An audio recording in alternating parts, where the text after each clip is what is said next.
Tidak mungkin tidak diperiksa, harus diperiksa. Kalau dia tidak diperiksa, terus apa bahan nanti di pengadilan nanti?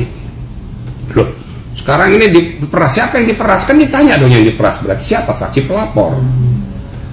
Nanti runtutannya saksi pelapor, kenapa kamu kasih? Ada apa? Itu yang saya katakan berkali-kali, ada relevansinya kepada skincare ini, supaya Mail mengatakan uang tutup mulut kan. Nah, itu aja bisa uang tutup mulut apa ini? Nah, ini harus diperiksa, ya. Harus diperiksa secara mendalam. Kemudian nanti kalau memang betul-betul terjadi ada benang merahnya, ya periksa. Kalau memang betul-betul dia menyuap, ya tersangkakan. Tambah panas pro dan kontra penetapan Nikita Mirzani sebagai tersangka dan kemudian ditahan. Meskipun Nikita bukan aparatur negara, apa yang dilakukan diupayakan oleh Dr. Reza Gladys diduga merupakan aksi penyuapan.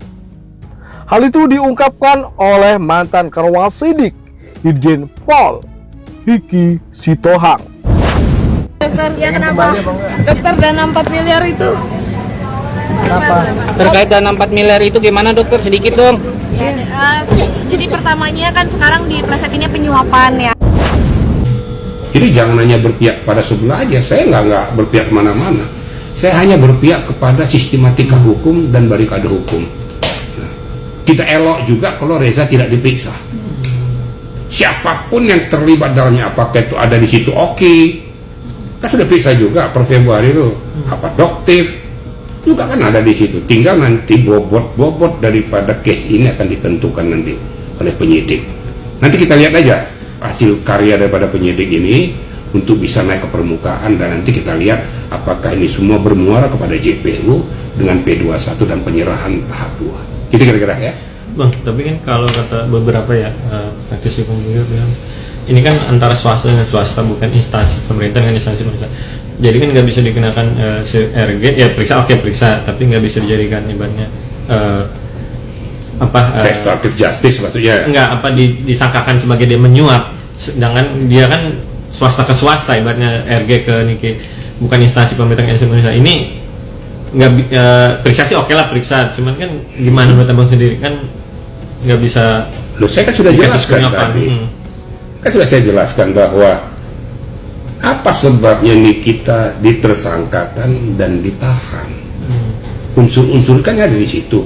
Apakah pemerasan itu jangan dikira harus dengan kekerasan, harus ngebukin orang, enggak. Jadi pemerasan itu bisa terjadi, ada satu case, kalau nggak saya bongkar, silakan aja, nggak apa-apa kok, nggak usah kasih saya. Dia nggak maksa itu untuk dikasih. Seketika tuh nggak dikasih, dia angkat, di blow up. Apakah ada unsur kekerasan untuk menekan itu? Enggak. Tapi ada dampak. Apabila ini dikeluarkan, dampaknya ada. Nah, itu dikatakan bukan antara swasta dan swasta, nggak ada hubungannya. Ternyata sudah berpindah. Ternyata si pelapor telah menyatakan terjadinya penekanan pemerasan terhadap yang bersangkutan. Jadi biar tahu juga publik ya. Jadi kalau ada ancaman kekerasan, tidak harus dengan kekerasan. Kalau nggak saya bunuh kamu atau bukan itu. Penekanan halus juga bisa, itu adalah pemerasan juga. Nggak apa-apa, lo nggak ngasih nggak apa-apa, nggak ada masalah.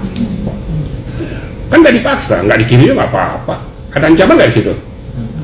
Nggak ada ancaman faktual kan, nggak ada kan? Tapi dampaknya ada nggak? Nah, itu yang perlu ya saya tekankan kepada publik. Dampaknya itu apabila kamu tidak kasih, nanti akan berdampak lebih besar lagi kerugian dan dampaknya kepada dirimu. Apa ya, skincaremu, dirimu sendiri akan disita. Ingat loh, apabila skincarenya ini nanti bermasalah, ternyata betul-betul overclaim, ya, makanya saya katakan berkali-kali, BPOM harus turun itu, verifikasi betul, periksa, jangan menengaih. Sudah kasus sudah bergulir begini, tenang-tenang aja, harus diperiksa itu. Nah, kalau memang terjadi ada overclaim yang mengakibat berdampak kepada masyarakat atau publik, merusak tubuh, ya, kalau di kulit itu merusak iritasi juga kena, bisa kanker kulit, ini kan berdampak pada masyarakat.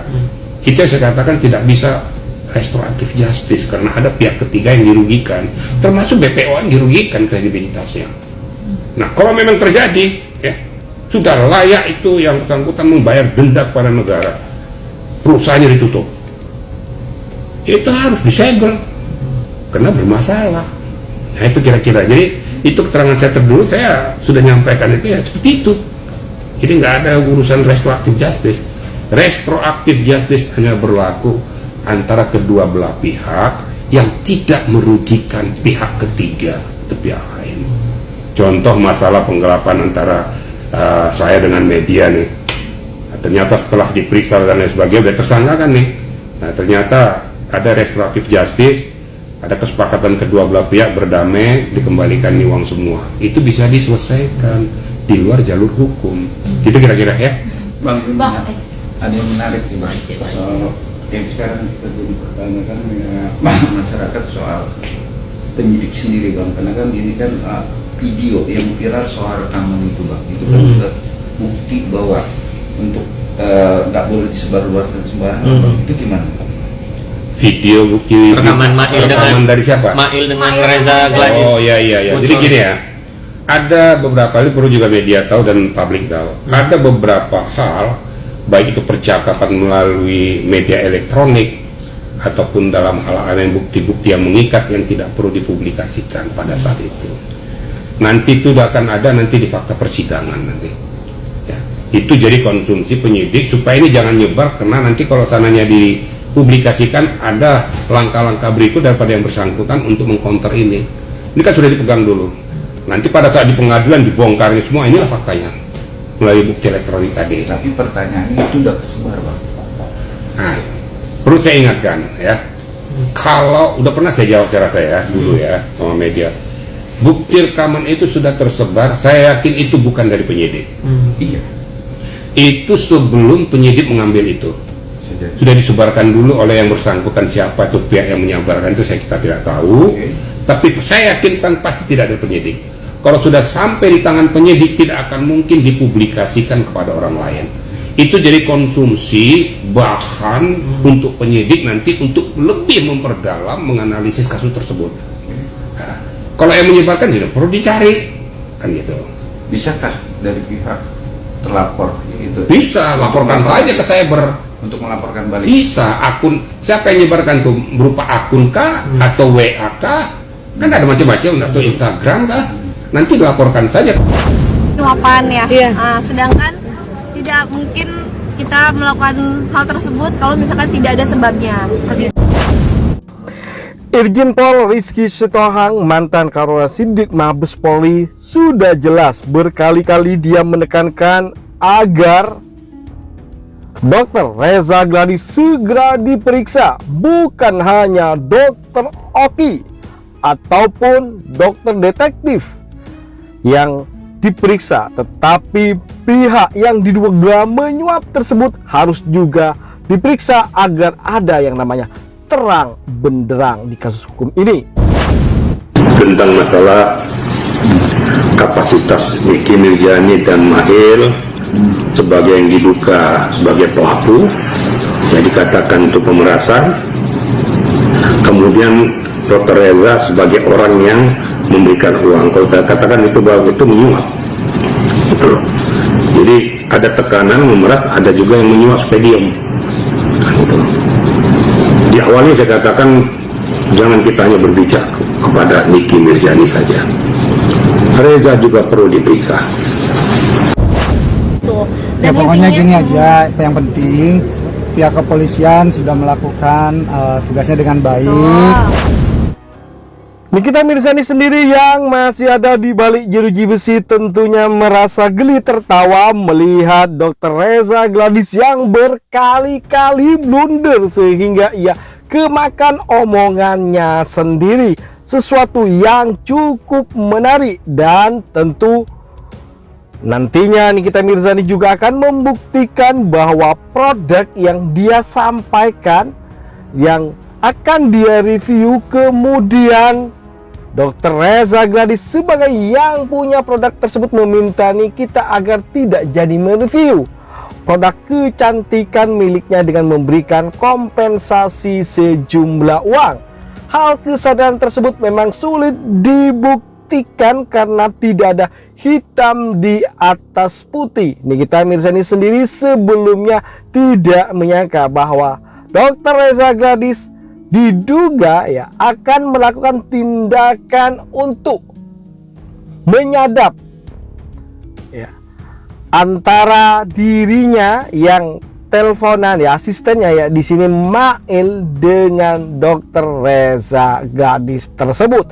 Tentu cukup dan hal yang ditunggu bagaimana nantinya Nikita Mirzani akan membuktikan dirinya tidak bersalah, karena Nikita Mirzani sendiri awalnya adalah untuk membuka kedok para owner skincare yang nakal, overklaim, ataupun dianggap mencurangi konsumen ataupun resellernya ya, mafia skincare yang selama ini cukup meresahkan, memarkup harga yang tidak tanggung-tanggung, 70.000 jadi 700.000, dan semisal hal tersebut cukup menarik untuk kita kulik bersama.